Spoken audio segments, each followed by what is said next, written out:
Hey Scorpio, welcome to my YouTube channel. My name is Teri Hunter. I'm an intuitive astrologer, and I'm here today to talk about your March monthly horoscope. These horoscopes are based on whole sign Western astrology, so I'm referencing Scorpio rising. If you don't know your rising sign, you might want to check one of the birth calculators on the internet. All you need is your exact time of birth and your location to determine that information. This is also applicable to Scorpio moon and Scorpio sun, but when I refer to the houses, I'm referencing it from the Scorpio rising point of view. And when I mention days and times, it's the Pacific time zone, so please adjust for your location in the world. Let's jump right in because March is a very pivotal month. There are two planets, Saturn and Pluto, which will be changing signs. And will give us a glimpse into the months and years ahead. I did a separate video for that, so please check that out because that's got a lot of detailed information for the springtime. And let's jump into March. The month starts with Venus on the 3rd of March. Venus is at 13 degrees Aries, making an exact conjunction to Chiron and Jupiter. Jupiter's actually at 12 degrees. Chiron is at 13 degrees. Aries is your 6th house of service, of health, of your pets. It's a house of duty and obligation in some ways. It's where we see our employment and our employees. And it's the house that's known as the house of service or of servants. So here, what we're going to see is Venus and Chiron and Jupiter having a conversation about if you feel valued in your work environment, if you are feeling that the work that you do is playing to the passion, to your skills, to what you find enjoyable. So this is like looking at things from a perception of, am I enjoying how I make my money? Because that could potentially be affecting your health positively or negatively. If you're super stressed out and you feel a lot of pressure and deadlines, this Aries energy in your 6th house is going to ask you to individualize yourself, to assess things from, is this working for me? And that's what Venus, Chiron, and Jupiter have to offer. Venus represents our money, so this could very much make you think, am I getting paid for what I'm worth? And again, I want to kind of take this idea that the 6th house representing your service is also representing your health in how you feel about that service, reflects and shows up in the physical body. When we don't enjoy something, our body hunches over like this, and we assume a different posture. When we're happy, we stand much more proud. So this is sort of, I want you to pay attention to this because Scorpio by nature is the detective, the psychologist. So it rules what's hidden underneath the surface. And this aspect of Venus, Chiron, and Jupiter is asking you to look bravely into what is underneath the surface of your own psychology. And if you're playing to the game that you really want to win, or that you're hoping somewhere down the line, somebody will see value in what you do and then applaud you for it. Because again, this house of service does not really reflect reward in it right away. We also have on the same day, March 3rd, Mercury will be entering Pisces. Pisces is your 5th house of pleasure, self-expression. It's known as the performer, the clown, the child. So here in this house, we're looking for an opportunity to really dig deeply into how I express myself creatively. Pisces by nature is a very creative, imaginative sign. It's whimsical, it's fanciful. It has a little element of escapism because it likes to dream about the more beautiful things of life and is very kind of affected negatively by the darkness of life. So here, having Mercury move into Pisces, and it's making a conjunction to Saturn in Aquarius, which is your 4th house. So this conjunction is going to And it's not just on this day. It's ramping up, because as Mercury moves into Pisces and then Saturn moves into Pisces, we have to know that Mercury was going through Aquarius and starting to have this conversation in late February. So the conversation is, am I letting my everyday activities, Mercury, rule and have dominance over what I want to experience for myself? Having Aquarius be your, okay, let me back that up. Mercury in Pisces, your 5th house of creativity. How does your family environment affect that? Saturn rules our history. Saturn rules the father. Aquarius rules liberation and innovation. So there's something going on here where Scorpio has an opportunity to really review through your mental process. How much do I think about? Let me kind of just give you an example of this. When I was a child, I wrote a story one time. I must have been like 7 or 8 years old, and I was very excited about the story. And I ran to show my father the story, and he handed it back to me. And the first thing he said was, maybe you should write the title after you write the story. And I was shot down. And so that, well, I'm sure my father meant no harm by that. I very much resonated with the criticism versus him being excited that I was expressing myself.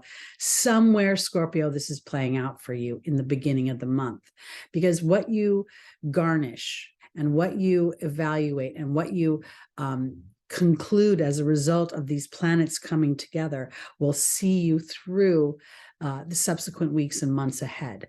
Because on the 7th, Saturn will move into Pisces. Saturn will only traverse 0 to 7 degrees in the year 2023. 2023 is a 7-year. This is a theme of introspection and intellectual evaluation. So this is what's going to happen as Saturn starts to move in. And on the very same day that Saturn moves into Pisces, which is your 5th house of creativity, of birthing of children, of romance, of your personal enjoyment and pleasure, there will be a full moon in Virgo. At the 16th degree at 4:40 a.m., let me be concise, that's March 7th, is the full moon, the same day as Saturn moves into Pisces. And this is the 6th of 7 full moons at the 16th degree. This started with the Aries full moon and will culminate with the Libra full moon. So here at the 16th degree, we're seeing the theme of Cancer, the theme of nurturing, the theme of my intuition, and the theme of me maybe escaping sometimes, doing a crab crawl out of the way when I don't want to confront a situation. So this full moon is going to illuminate something, because the sun at 16 degrees Pisces is making a sextile to Uranus and Taurus. And Taurus is your 7th house of partnerships, both intimate partnerships as well as professional partnerships.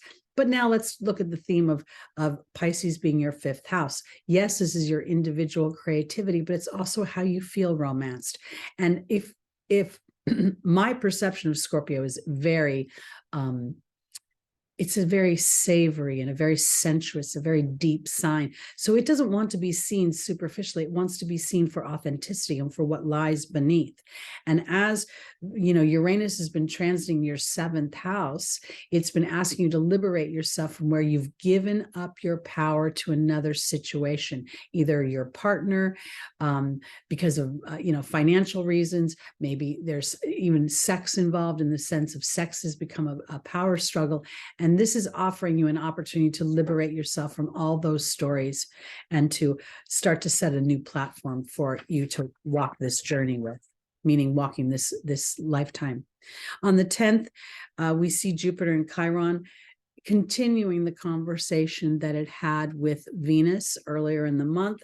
This time they're conjunct together at 14 degrees, which is the Taurian degree and the Venus degree.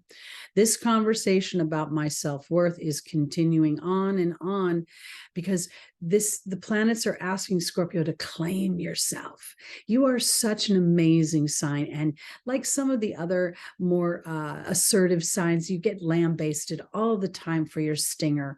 And the only reason people think it stings is because you see a deep psychology they don't want to confront. And so as you master that skill, you become so much more powerful in your own creation. And it really changes your beliefs about yourselves, and it transforms Chiron's wound into the gift. So here Jupiter is saying, what do you really believe about yourself? What are the big things you want for yourself?